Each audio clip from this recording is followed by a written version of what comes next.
This talk is brought to you by the Thomistic Institute. For more talks like this, visit us at thomisticinstitute.org. I'll tell you a little bit about how this talk originated. I have another TI talk called Can a Feminist Be Pro-Life? And after giving that talk a few times, I realized that really for the discussion to be productive, we actually really ought to be starting further back. Right? And so, and just talking about the issues that are at stake in abortion itself. And so I'm sure many of you have had discussions about abortion, and having had them, regardless of your viewpoint, I think you probably know what a difficult topic it is, especially if you're talking with someone who disagrees with you. And given the strength of the emotions that come into play and the depth of the disagreement, it can seem, and has seemed to many, that any rational discussion of abortion is just impossible, right? That we just have a fundamental, intractable disagreement. And I don't know if that's true or not. But I do think that philosophy is very helpful when it comes to talking about things like abortion, because especially when emotions run high, it can help to get clear on what the questions are. And philosophers on both sides of abortion, of the abortion debate, however vehemently they disagree about the answers, are at least in agreement about the questions that are at stake. And I think that's really interesting, right? That there actually is a lot of agreement about what questions we would have to solve. And so my goal tonight is not to change anyone's mind about abortion, but to just explain what, philosophically speaking, is disputed when people dispute the morality of abortion, and to explain why different philosophers give very different answers to those questions. And I think that's important knowledge to have. It's not just that such knowledge helps one better understand one's own view, but it can help us better understand the views of those we disagree with. And the better we understand each other, the greater the chance of civil conversation. So what I'm going to do here tonight is I'm just going to motivate and describe the two big philosophical questions that philosophers agree are at the heart of debates about abortion. And I'm going to explain why some philosophers answer those questions one way and some philosophers disagree. Okay, so I've been teaching abortion in the classroom ever since 2004, when in my first class, after finishing a dissertation on Thomas Aquinas and the Infused Virtues, I was assigned to teach contemporary moral issues, right? And I suddenly had to get up to speed on a lot of things that I didn't really know that much about. But when I teach abortion, I always ask students to do a thought experiment, right? I say, pretend you don't have a view, right? Pretend you haven't, almost everybody has views, but pretend you don't, right? Pretend you haven't figured out what you think about abortion. And you're trying to determine whether it would be acceptable in a given instance. What would you want to know?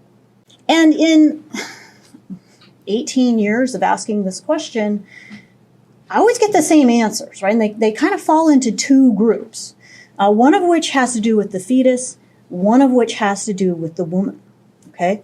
So what are the questions do people say they would want to know about the fetus, right? People say that they would want to know facts about fetal development, right? At what point can the fetus feel pain? What point does it develop traditionally human features? What point can it survive outside the womb? Others say that they would want to know details about the child itself, right? Does the child suffer from some kind of disease or disability? Is the child, and a great many, and this is my absolute favorite answer because I find it so confusing, is people say they would want to know whether or not the developing fetus is a life, right? And all of these questions I think are a little bit confusing, but I'm going to argue that they have the same philosophical question at heart to the extent it makes sense to ask them, okay? Start with, is the fetus a life? The problem with this question is that it's not clear what we're asking, right? The developing fetus is certainly alive. It is a highly organized, organic, living being. It's a member of the species Homo sapien. But these facts are not really in dispute, right? So when students say that the question at stake in debates about abortion is the question of whether or not the fetus is a life, they must mean something more. But when I ask, right, what do you mean by that? People often find themselves hard-pressed to articulate what the more that they mean is. And it's likewise unclear how information about the developing fetus's ability to feel pain or its physical features could help resolve questions about the morality of killing it. Animals feel pain. Most of us feel no qualms about the fact that they are regularly killed and eaten. Some human beings, on the other hand, never develop the ability to feel pain, and no one argues that this fact legitimizes killing them. The fetus's physical resemblance to a mature adult is similarly unhelpful. A thing does not automatically possess the same value as a mature human merely because it resembles a mature human. If that were the case, we would have to treat statues in wax museums a lot differently than we do. And similarly, lack of resemblance isn't an indication of a lack of value, right? It wouldn't become moral to kill somebody merely because that person no longer resembled a human being. But when I ask more questions, it usually turns out that what people really want to know is whether or not the fetus is one of us, right? Whether or not the fetus is a person. Does it have the same moral value as a mature adult? When opponents of abortion claim that the fetus is a life, or point out that it can feel pain at 20 weeks, or that it has distinct, well-defined toes at 10 weeks gestation, what they usually turn out to be trying, however inarticulately, to say is that fetuses are in some important way the same as the rest of us, and hence just as morally valuable. And when supporters of abortion say that the fetus is just a clump of cells or not a life, they usually turn out, however inarticulately, to be making the opposite claim, that fetuses are importantly different from the rest of us, and because of that difference, not as morally valuable. So without belaboring the point, it is clear that a similar intuition must undergird the notion that it is or is not acceptable to abort a fetus because it is disabled or unwanted. If we don't think such considerations would justify the killing of, say, a toddler, but do think such considerations justify the killing of a fetus, then the implication is that the fetus is not yet one of us. So this question, which I refer to as the question of personhood, is one important prong of the philosophical debate surrounding abortion. But other answers to my what would you want to know question focus on something different. Right? They focus on the woman who bears the child. Some say they would want to know whether the child was the result of rape or incest, whether the woman wants to carry the child, and whether carrying the child will adversely affect the woman's health. And these focus not on the moral value of the fetus itself, but on the burden pregnancy places on the mother. Consider, for instance, the very common argument that abortion is justifiable in cases of rape or incest. No one who makes this claim, or no one that I am aware of, intends to claim that the evils committed by a parent make the fetus itself less morally valuable, right? That a fetus that would otherwise be owed the same consideration as anyone else has somehow forfeited its rights because of its father's depravity. Far to the contrary, the fetus's value doesn't seem to enter into such arguments at all. The claim seems rather to be that carrying her attacker's child is a burden no woman should be required to bear, and similarly for the other considerations listed here. Arguments like these are sometimes referred to as the feminist argument for abortion, and for good reason, because they are focused on the question of what can or cannot be justly required of women. Okay, but I want to make an important preliminary point, right? There's two questions, right? So I've defined two questions: personhood, bodily rights, okay? It's absolutely vitally important to know that the question of personhood and the question of bodily rights are totally distinct from each other, right? They're different and independent philosophical questions. You can, your view on personhood doesn't and needn't entail certain views about bodily rights and vice versa. And you might support abortion if you support abortion for either reason. Okay, I find this super interesting, right? Because Marianne Warren, right, one of the most prominent, well-known, widely anthologized supporters of abortion, is very adamant that if we could establish the personhood of the fetus, abortion would be wrong. Right? She says you can't kill someone merely because they're trespassing on your property. Right? If you could show me, she says, that the fetus is a person, I would be against abortion. She's very clear about that, right? But Judith Jarvis Thomson, right, another very famous, widely anthologized proponent of abortion, says the opposite thing, right? Judith Jarvis Thomson says, well, look, even if the fetus isn't a person at conception, it becomes one very quickly afterwards, long before birth. And she says, I don't care. She says, I will accept, for the sake of argument, that the fetus is a person and has every bit as much of a right to be alive as you or me. And it's still okay. Because the woman's right trumps whatever value the fetus has. And I'll explain that argument as I go along. But the point I want to emphasize here is that support for abortion is not like a uniform thing, right? Your reasons can be very different. On the other hand, right, opposition to abortion typically implies a position about both questions, right? So opponents of abortion typically believe both that the fetus is a person with every right that the rest of us have, and that given the personhood of the fetus, the mother carrying that fetus has obligations to it, right? So the opponent of abortion is taking a stand on both philosophical questions, whereas the supporter of abortion might well only be taking a stand on one of them, okay? So in what follows, I'm going to examine each of those philosophical questions in turn. And I'm going to explain why some philosophers answer those questions one way and why some of the philosophers answer those questions in a different way. And I'm going to start with the question of personhood, okay? Personhood is a kind of shorthand person. Basically, what's being claimed when we claim someone as a person is that they have the kind of rights and freedoms, they're owed the kind of rights and freedoms guaranteed in, say, the Declaration of Independence, right? That they have a kind of intrinsic, inherent moral value, the same moral value that we think that we ourselves and those sitting near us have, okay? So what makes something a person? Philosophers answer this question in two very different ways. One very simple answer is to say, look, any member of the species, Homo sapien, young or old, able or disabled, is a person. Right? If I know that this being is a member of the species Homo sapiens, I know that this being is a person and is owed all of the rights and considerations due to any other person.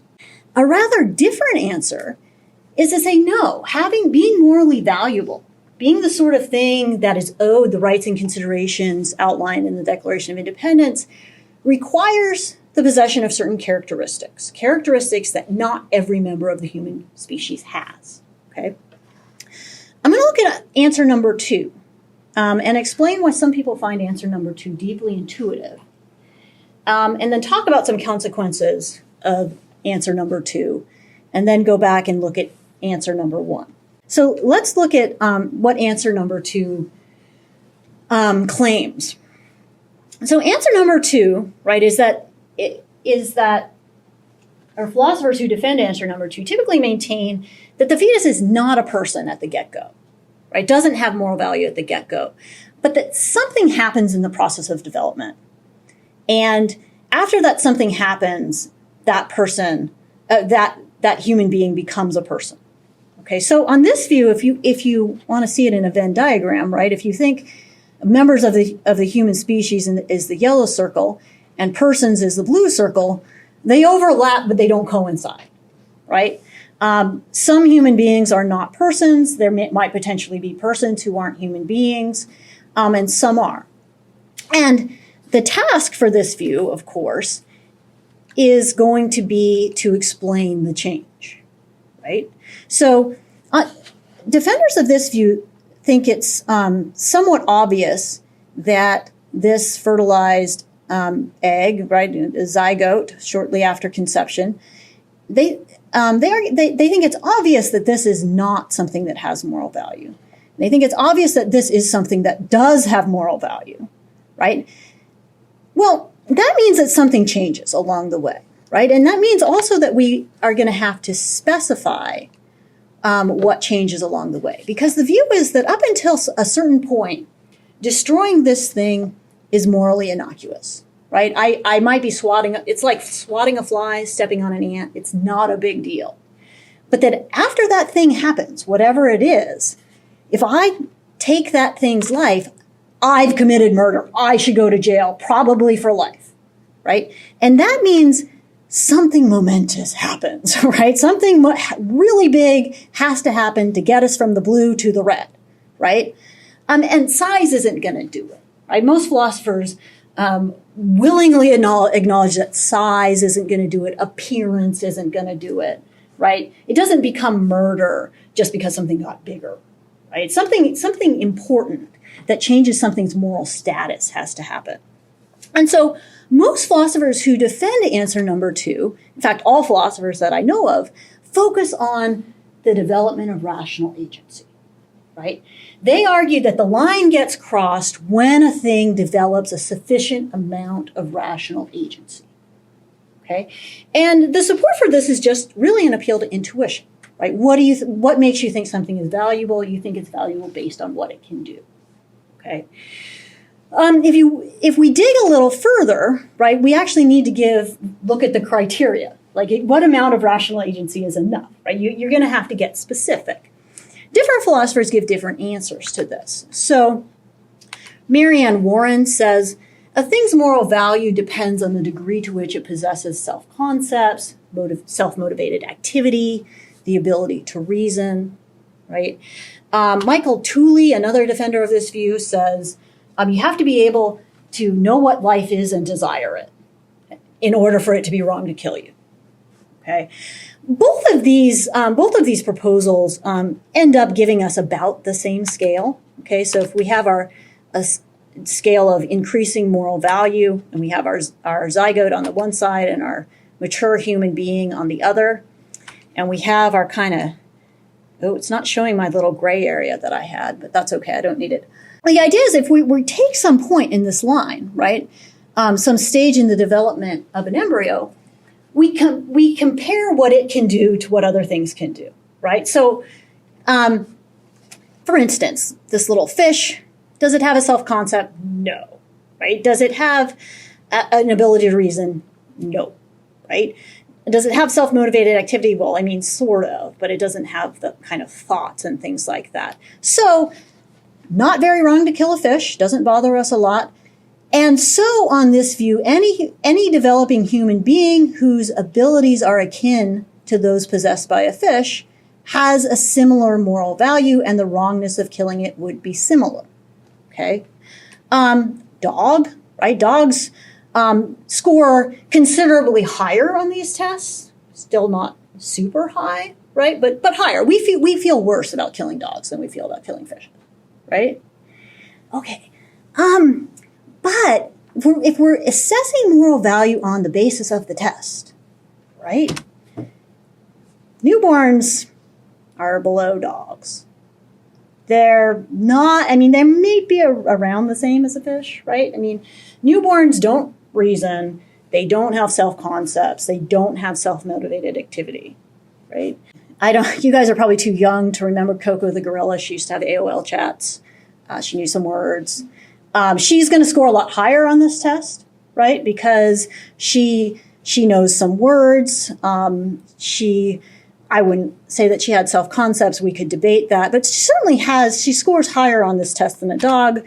We can fight about where dolphins go. I don't know if they trump Coco or not. But clearly we have this increasing scale of moral value.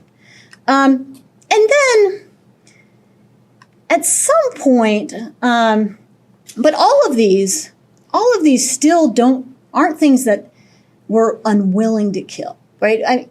We wouldn't put somebody in jail for life for killing a dolphin, probably, right? Or even Coco the gorilla, in the way we would for killing this guy in cold blood, right? Their moral value still doesn't seem to have crossed that line. Well, by the time a child, this is my daughter, she's painting a picture. By the time a child becomes like 3, 4, they clearly pass that line, right? And so philosophers like Warren and Tooley say, clearly wrong to kill, right? Until it can pass this test, not clearly wrong to kill, maybe worse to kill, right? But not clearly wrong to kill. And this is why Marianne Warren says that a woman who has an abortion to avoid having to postpone a trip to Europe should feel no qualms, even if she's in her 8th or 9th month. She doesn't think you're doing anything different than flushing a goldfish down the toilet. Why? Because the capacities are the same, right? Warren and Tooley and others who hold this view think that the reason for this is kind of obvious, right? Because we do assess value on the basis of rationality.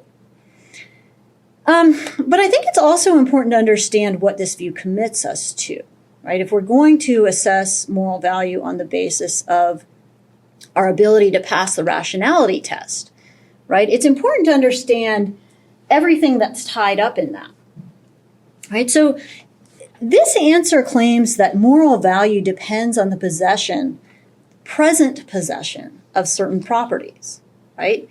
The moral seriousness of killing something has to do with how you score on the test right now, okay?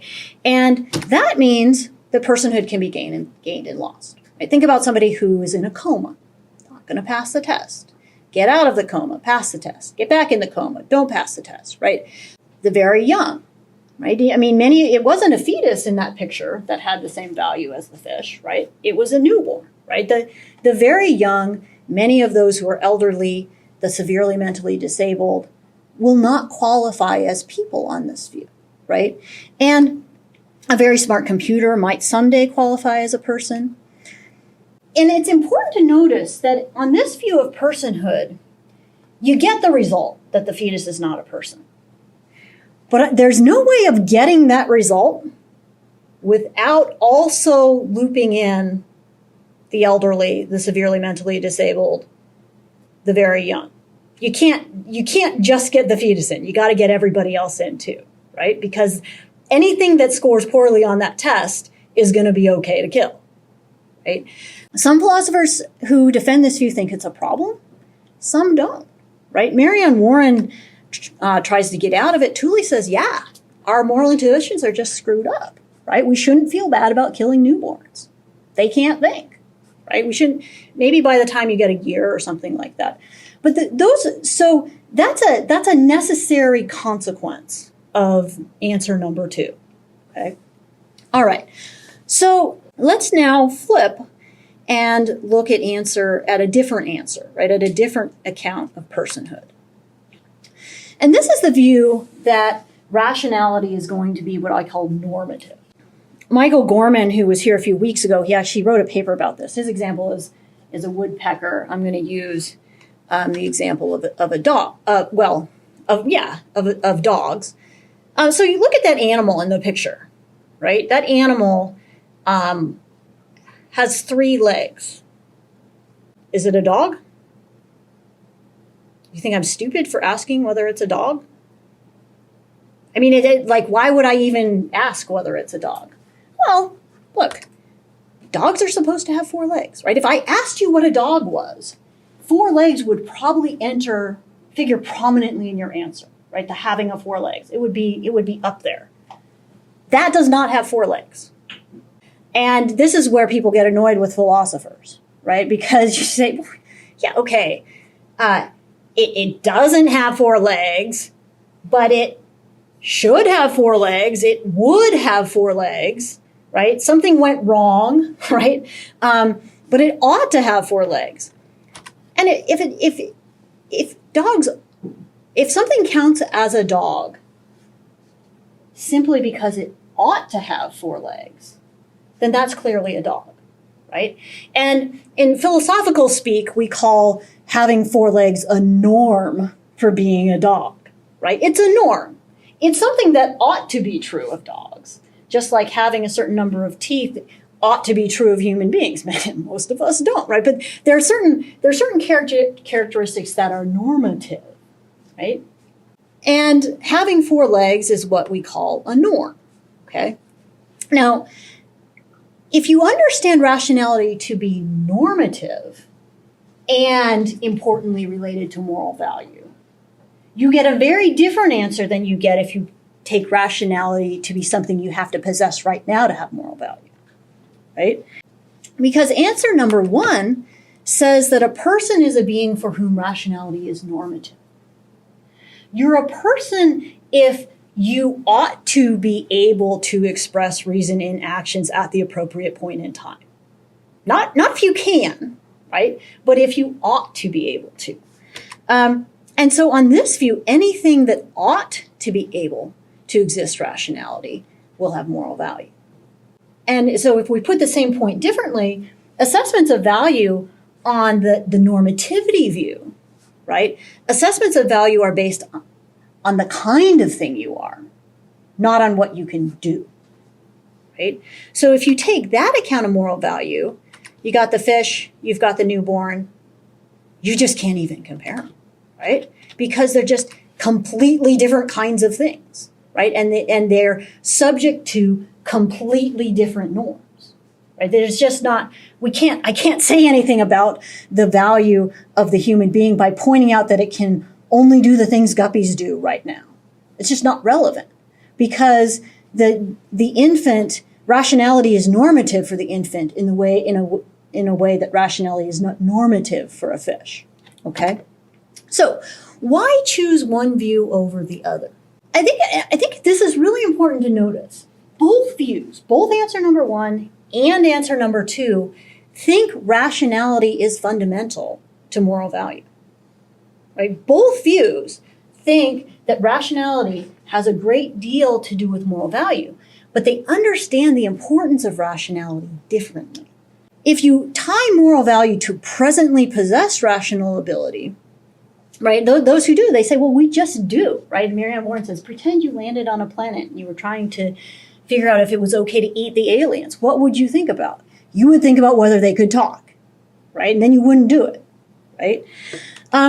But those that insist that every rational being has value agree with that.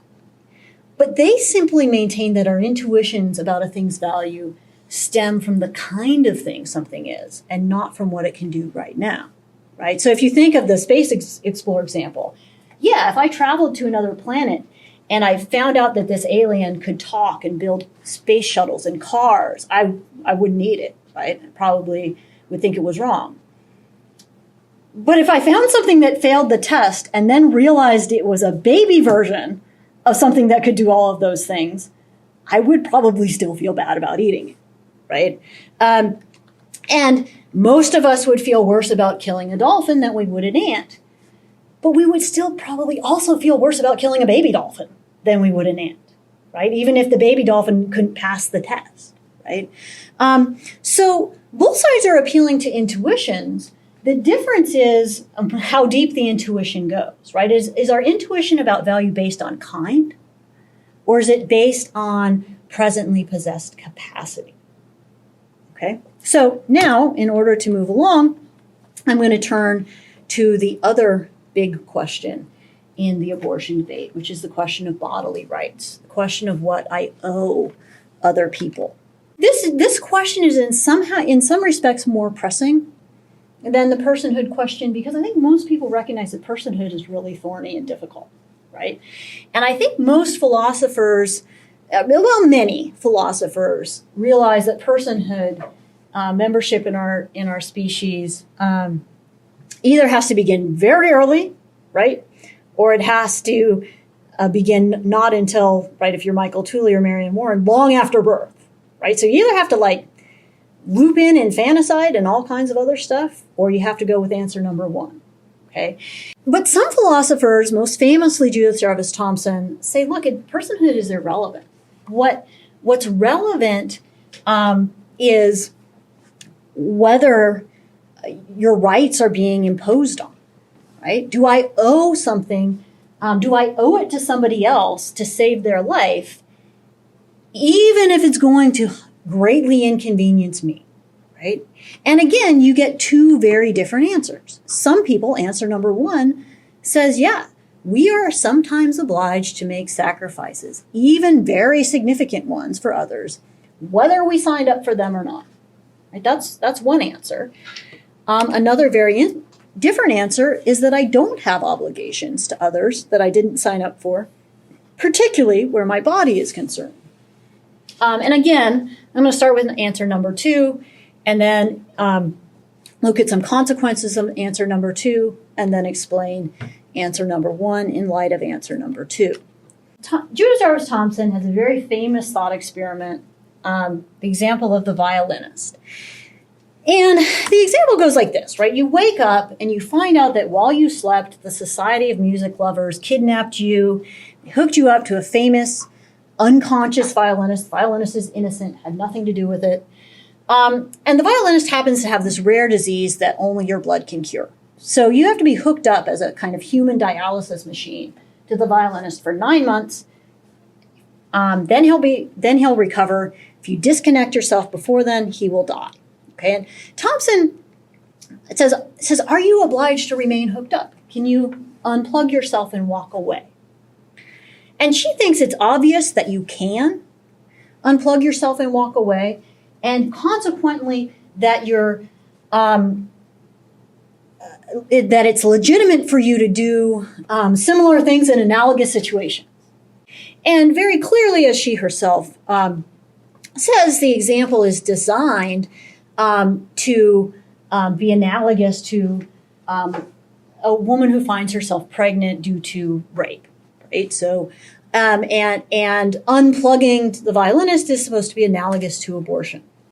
Now, there's a lot that you can say here. You can deny the analogy. You can argue that unplugging is a lot different than some people think unplugging is different than killing, et cetera, et cetera, et cetera. But I think if we really want to understand what Thomson's saying, we need to just bite the bullet, see where the argument goes, okay? The key idea that Thomson is driving at here, as she herself says, is that having a right to life is not to have a right to anything whatsoever. Having a right to life, Thomson wants to argue, is only to have a right not to be killed unjustly. Okay, think about that. To have a right to life is only to have a right not to be killed unjustly. So even if we assume the fetus is a person, and with a right to life, we've only agreed that it will be wrong to kill the fetus unjustly. Okay? And she, of course, wants to argue that not all instances of killing the fetus are instances of unjust killing, and hence not all instances of killing the fetus are violations of the fetus's right to life. She thinks that sometimes a mother who chooses abortion and is not doing anything unjust when she kills the innocent person, and hence not violating its right to life. So how does that go? Well, it goes like this, right? When you choose an abortion, she says, to choose an abortion is to forcibly prohibit the fetus from using the woman's body for food, shelter, and nourishment. Right? The child needs your body to remain alive. You're, by force if necessary, refusing to provide that support. Refusing to provide that support is unjust only, she says, if the woman invited it to use her body in the first place. Right? And since the woman does not always invite the fetus to use her body, the woman does not always act unjustly when she aborts the fetus. Okay. So if we look at that argument, there's, a lot of your minds are probably going right to number one, right? And thinking that, like, I'm doing a lot more when I have an abortion than just kind of plucking the intact fetus and putting it over here, right? That's true, right? But I doubt your opinions would change if, say we passed a law. Okay, you have to remove the fetus intact and alive and stick it over here until it dies of exposure. I doubt people's opinions about the wrongness of that would change that much. Okay. The key claim in this argument is really number 2, right? The claim that it is unjust to deprive the fetus of the use of the woman's body only if the woman invited it to use her body in the first place, only if the woman agreed to provide that support. Is that true? Right? We have to think about whether it's really true that you don't have any obligations you didn't previously agree to have. It's not obvious, right? Thompson thinks it's obvious. Many people think it's obvious. Many others don't think that the truth of 2 is obvious, right? So some examples, right? Suppose you live in the wilderness, you find a newborn child on your doorstep. There's no one around, right? I don't know how it got there. Maybe it was parachuted out of a plane. Someone came in the night, helicoptered away. Who knows? You live in the wilderness, you find a newborn child on your doorstep, right? Are you obliged to do anything? Can you just step over it, right? Go on about your day, come back, step over it again, wait until it dies? Is it okay to do that? Suppose you live in the desert, right? And you're the only one with a well. And someone comes along dying of thirst. Right? Can you say, no, that's my well. You can't have any. Right? I might need that water someday. Would you be doing anything unjust if you refuse to let a person dying of thirst drink out of your well? Would you be guilty of an injustice? Drowning person, falling person, whatever, they grab onto you. You have other things to do. Can you shake them off, right? Do you have obligations in those cases, right? Well, whether you do or not depends a great deal on your view of justice, right? On what is just and what is unjust. Thompson thinks that you do not have obligations to do the things on this side of the screen, right? She thinks you might be cold, cruel, callous, but you would not, she thinks, be unjust because that stuff is yours and you never said anybody else could use it, right? So if I only have obligations to others, if I first agree to have those obligations, I'm off the hook, right? I haven't done anything wrong, morally wrong. But if I have obligations to others just because they're human beings, right? If I owe things to others, people, just because they're people, then I'm not off the hook morally, right? And what are at stake here are 2 very different views of justice, right? The view of justice that Thompson is assuming in her arguments is a kind of contractual view of justice, right? What I'm obliged, what I owe others depends on what I have agreed to, right? What we have mutually agreed to. The view of justice, the second view of justice, right, is what I call a kind of social justice view of justice, right? When we talk about a living wage, right, the obligation to give other people a living wage, that's a claim about what I owe other people as people, right? That even if I could get them to take something less, I am bound, right, by the fact that they are a person who makes a claim on me to give them a fair wage, okay? So what we have here in the bodily rights question, even though there are other things that can be said, there are other arguments that can be made, really, though, what is the heart is the question of what do I owe other people with whom I interact in the world, right? Can they make a claim on me, even claims that cause me to suffer, right? Even claims that deeply, deeply, deeply inconvenience me just because of their humanity, right? Just because of who they are, right? Okay, so that's the second question that is at stake in debates about abortion. Okay, so where does all this lead us? I've tried to go some way towards articulating the 2 philosophical questions that are at the heart of the abortion debate. The question of what makes something a person on the one hand, and the question of whether someone can be asked to accept a burden she does not want on the other. And I've tried to explain why different philosophers answer these questions in dramatically different ways. Some philosophers advocate access to abortion because they do not think the fetus has significant moral value. Others, because they think a woman's right not to be burdened outweighs any value the fetus has, even if the fetus's life is assumed to be as valuable as ours.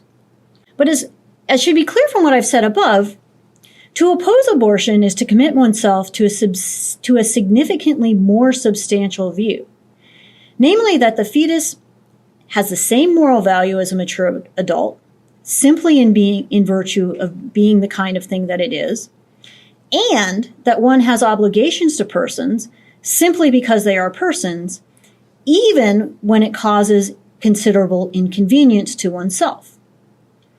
These are certainly not the only arguments about abortion that can be given or have been given, but I think it is fair to say that the summary I have offered is a fair account of the most commonly given arguments. So, how is any of this helpful? Well, I think it can be helpful in two ways. First, the analysis we have engaged in here indicates that there are serious and important questions at the heart of the abortion debate. Opposition to abortion does not come down to, say, blind religious adherence to religious doctrine, and support of it does not stem from, say, ignorance of basic biology. There are difficult and profoundly important questions at the heart of the abortion debate, questions which both sides need to take seriously. Second, and equally important, I think that the analysis here can help us to take a hard look at our own opinions. We too often and too easily assume that we have a firm foundation for the things we believe. But it can be worthwhile and productive to subject those beliefs to philosophical scrutiny. Perhaps it won't immediately change our minds or anyone else's, but it might do something to make that change possible. Thank you.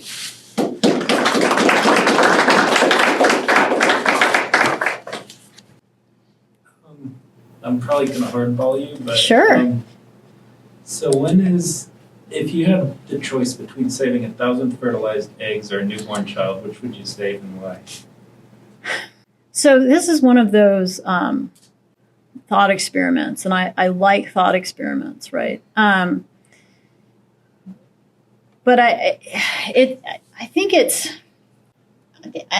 a hard question to answer in the abstract. I mean, what's going on? Am I in a burning building or something, and there's like a case of embryos on the one hand and an infant on the other or something like that? Yep. I would probably save the child. I'll be upfront about that. But I will also say this: those fertilized embryos, right, are not they're in their current state. They're dying. They're not growing. They're not implanted in the mother, right? Do I think they have value? Absolutely, I do. Absolutely, I do. But they are not. They're not. In their current state, they are dying, right? And they have shelf lives. They expire, right? And so I haven't saved them if I pull that box out of the burning building, right? I would have to pull the box out of the burning building, go find 1 million women, implant them, so, right? I would have to do a lot more than that, whereas I can very easily save the life of this child. And if you did know that they were going to get implanted, if you saved them, would your answer change? So now I'm going to, what am I going to do? Am I going to go round up a million women and implant 1 million babies? What's that? Let's say they're already on the list. On a list to get implanted? Yep. Again, you have I don't know how much you know about IVF, but you know that the chances of that happening successfully are very, very small, right? Yeah, I've done quite a bit of study on IVF. Yeah. Yeah, I sure. actually agree with you. I'm just playing devil's advocate. I want to destroy. No, I mean, it's That's why I'm getting into character. oh, nice. I noticed. I like the dramatic. I like the dramatic reveal, right?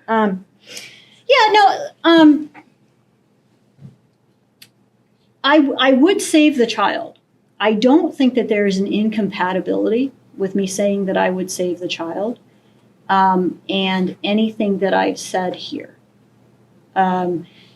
So if you think that there's an incompatibility, maybe you could spell that out for me. Okay, so here's how I would go about answering it. Okay. I would also save the child, but my reasoning, I would propose a secondary thought experiment. I would say, let's say you have the choice between saving 10 people in a burning building or saving 11 people. Which would you say? I would say that I am not a utilitarian, right? So I reject. I think one difference perhaps between us is that I don't think that moral decisions can be made on the basis of quantity alone, right? I would save those nearest. I would save those I could, right? But I wouldn't sit back and be like, okay, one more, you win. I'm going to save you. Like I reject that whole, like, I don't like those Batman movies where like, he's like, oh, what would be better for the city? The woman I love or this guy? Oh, I reject that entire line of thinking. Because I don't think that you can make assessments of value on the basis of numbers. I think people in the history of philosophy have tried to do that, and the deficiencies of that line of thinking, when you really look at them, sometimes become even laughable. I mean, you're down. Then how do you actually quantify the good? Right? Is it then I have to look not at the 10 versus 11, but I have to actually how much did you give to the poor last year, each of you, right? Am I really benefiting the greater good by saving the greater number? Shouldn't I also think about whether this is a nicer person and how much he contributed to society? And then shouldn't I look at how much the income they make, or how well they're going to raise their children? And in the house there, everybody's going to die before I arrive at that conclusion, right? I mean, I think that utilitarian thinking is deceptive and dangerous. Okay, so basically where I was going with this. Yeah, sure. Sorry. Was let's say the 11 people inhaled so much smoke they're all going to die.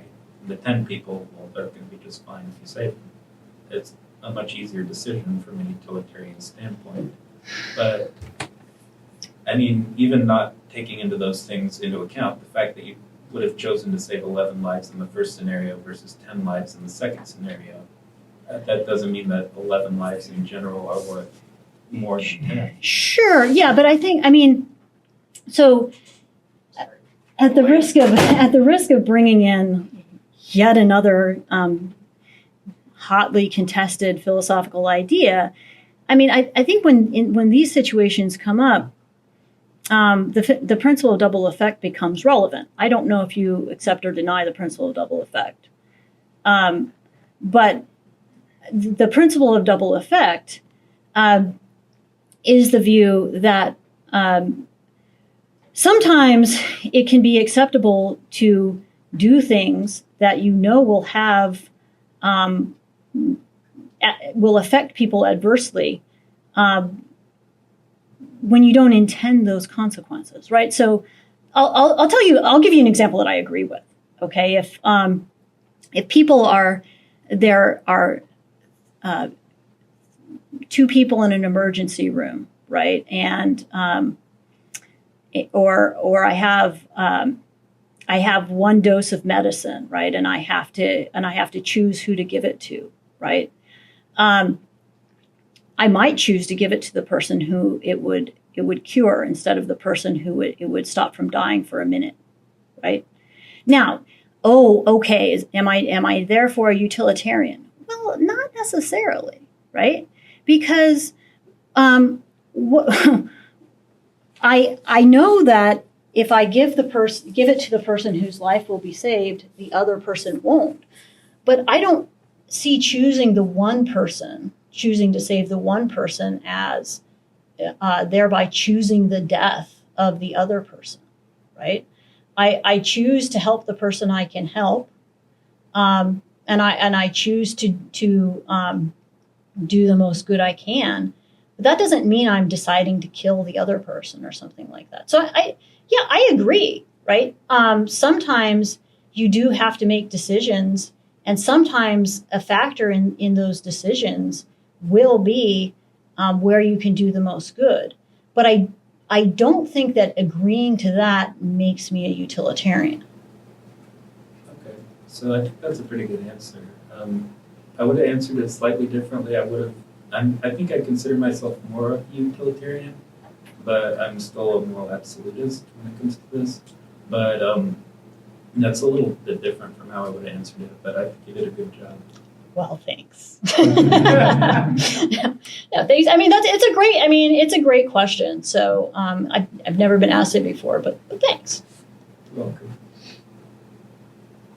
Yes. Thank you for lecturing, Professor. It's always a pleasure hearing you. So I went ahead and wrote down my questions so I can kind of organize my thoughts. So going back to our mutual friend, St. Thomas, he talks about in question 118 of the Prima Pars, he builds his idea of ensoulment, this idea that the soul, once infused into the body, has a progression. Typically, I think he estimates over 60 to 120 days, from a vegetative soul to an animalistic soul, then to a fully rational soul. And for a while, different philosophers in the past said that, okay, if the fully rational soul is developed at a much later date, then abortion could be morally illicit. And eventually this was condemned by Pope Alexander VIII. However, I've kind of been wafting back and forth on not the illicitness of abortion that I'm firmly against, but on does the ensoulment view have any merit to it? Yeah, sure. And so I have kind of a two-sided question.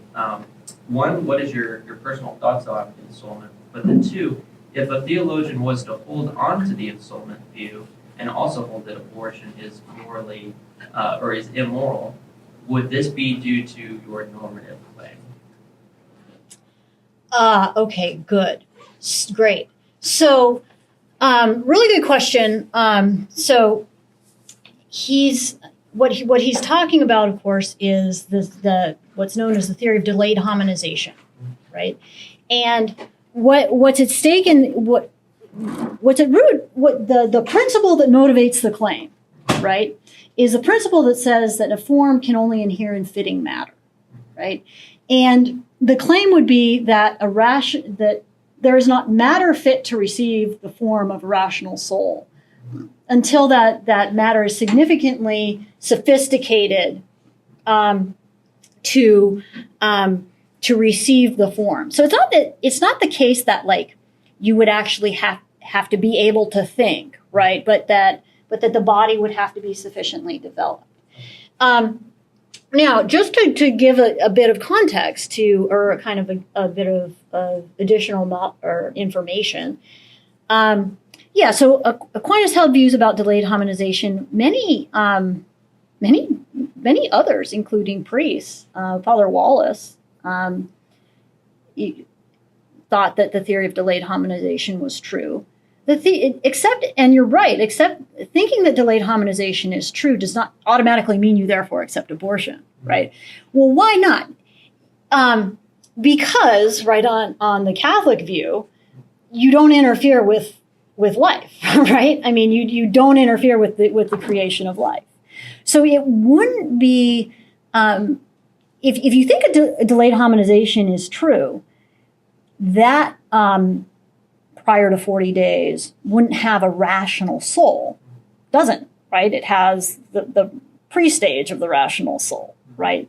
So it is not a being of a rational nature yet, right? But it is on its way to becoming a being with a rational nature, and will if all goes right. So it's not quite based on kind, right? Because on the delayed harmonization view, there actually is a kind of change in kind. But it would still be wrong to interfere with it because it's wrong to interfere with the generation of life. Okay. And I mean, so that, I think that's the account that some people would give. Now, if you're if you're going to evaluate this claim, I think that you have to kind of back up and say, wait, why? Right? Like you can agree that forms have to adhere in fitting matter, and still not think that the child has to develop to the point that there's a cerebral cortex before the matter is fitting to receive the form of, right? That doesn't make much sense, right? I mean, the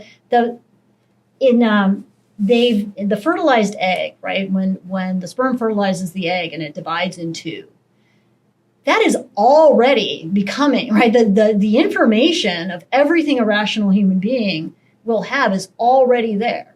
Scientists have done studies where they've, not that I approve of this, right? But scientists have done studies where they dye one cell blue and one cell pink.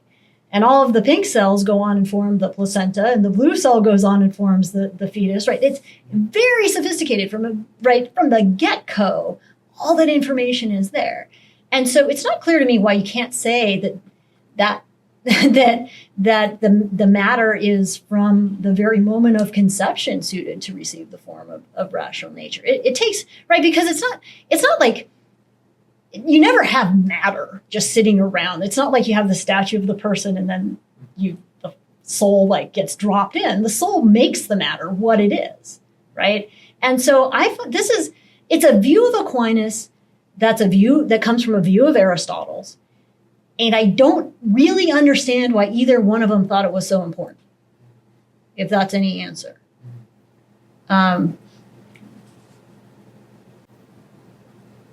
Yes. All right. So I do want to follow up on Nick's question, because if we follow this train of thought, could we make the distinction between something bad and versus something evil? Where a pre-rational soul, it can still be bad, but it's not necessarily evil. Whereas once it's rational, it's evil. I mean, I'm always against abortion, at every stage, but isn't that the danger of it? That if you do have this process, why can't we just say Aquinas was just wrong? That's what I was saying. Oh, okay. Sorry. Sorry. That's what I mean. I was saying Aquinas thinks that there has to be, the matter has to be fitting to receive the form, right? And I was saying that the moment of fertilization, the matter is fitting to receive the form. I disagree with Aquinas. I just think he was wrong. Yeah. So, statistically speaking, countries that have banned abortion have higher maternal death rates. States within the U.S. that have banned it have a higher rate of maternal death. And statistically speaking, abortion is safer than childbirth for the mother. How would you rationalize banning it? So I think that the first point, so I'm not going to argue with you on the claims you just made, but that's not to say I agree with them, right? Especially about harms of abortion and things like that, right? But with that preliminary, I do think that it is very important to distinguish the philosophical question from the social question, right? So you can vehemently oppose abortion and not have one view of what the answer is, right? So just because I oppose abortion doesn't necessarily mean that I think that abortion, mothers who have abortion should go to jail and this and that and the other thing, right? I never said that, right? I mean, that there are prudential questions about how to move forward, how to reduce abortions, and to take a position on the wrongness of something is different. Like, I also think it's wrong to do what Russia is doing in the Ukraine. That doesn't commit me to an answer about what the solution is, and thank God I don't have to solve it, right? There's prudence, there's knowledge, there's wisdom that is needed to think about how we move forward, right? And so plenty of people who oppose abortion think that decisions should just go back to individual states, right? That Roe was a bad decision. Roe was a bad decision. But thinking that Roe was a bad decision doesn't mean that you automatically support a constitutional amendment to do that, blah, blah, right? There's many a slip between cup and lip, right? I mean, you can admit that there is a moral absolute. And if you're an honest person and honest about your own insight into solving the world's problems, you can say, I don't know how the right way to move forward is, and we need to be careful, and we need to be compassionate, and we need to act, right? I mean, so even if I thought that abortion was safer for women than childbirth, which I vehemently do not, right? That doesn't mean that I'm going to impose martial law on the United States and yada, yada, yada. Okay. To address those claims, that's technically true that it is that maternal death rates are higher in those countries, but technically those countries that have banned abortion in Africa, Central America, the Middle East, South America tend to have poor access to drinking water. So these factors account for a higher maternal death rate. As for cases within the U.S., statistically, southern states are among the poorest states with the least access to good health care. So these account for the higher number of maternal death rates, which coincide with, or are independent of. Yeah, and I mean, I'm just saying that numbers are numbers. Lots of stuff. There are lots of things that go into those numbers, you know. Okay. So, and I'm not a social scientist. I don't have those numbers at hand. And I'm also a philosopher, which means that I think things that can be wrong and remain wrong, even if you make the case that the consequences of doing them are a lot better. Like, that doesn't make the thing right to do. So I know it sounds like an ivory tower kind of answer, but if you were to convince me that women are better off for having abortions than having children, then I would say, well, we need to figure out how to change that. But you wouldn't change my position on the morality of abortion. And I wasn't trying to. No, I know. I don't mean to talk so vehemently, but I get animated when I talk. So I'm not attacking you or anything. Oh. Yeah. Okay. Yeah. We have time for one more question. Is there anyone who has to ask the question who wants to go for it? I'm a little late, but I'll ask this because I'm currently writing a story on it as a journalism student. In regards to something like Senate Bill 8, where a person can be punished by the state by having a fine or being sued by anybody, long story.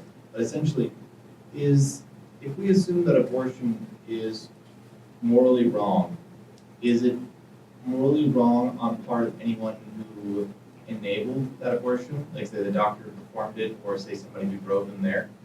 I think so. I wouldn't drive someone to have an abortion. I mean, in this, I mean, you know, Catholics make this distinction between formal and material cooperation, right? And, you know, should the gas station attendant sell gas, right? I mean, it's at a certain point you're like, okay, like I participated, you know, and you can't hold people morally culpable, right? But there are certain things that seem like active participation in it. Now, in saying that, I am not stating an opinion about the bill, right? And about the bill you mentioned, right? But I do think that if something is wrong, right, and you help someone do it, you're deliberately and knowingly facilitate the doing of it, you're participating in the wrong, right? How much would depend on the context and the degree. Right. Well, let's join in congratulating Dr. Knobel.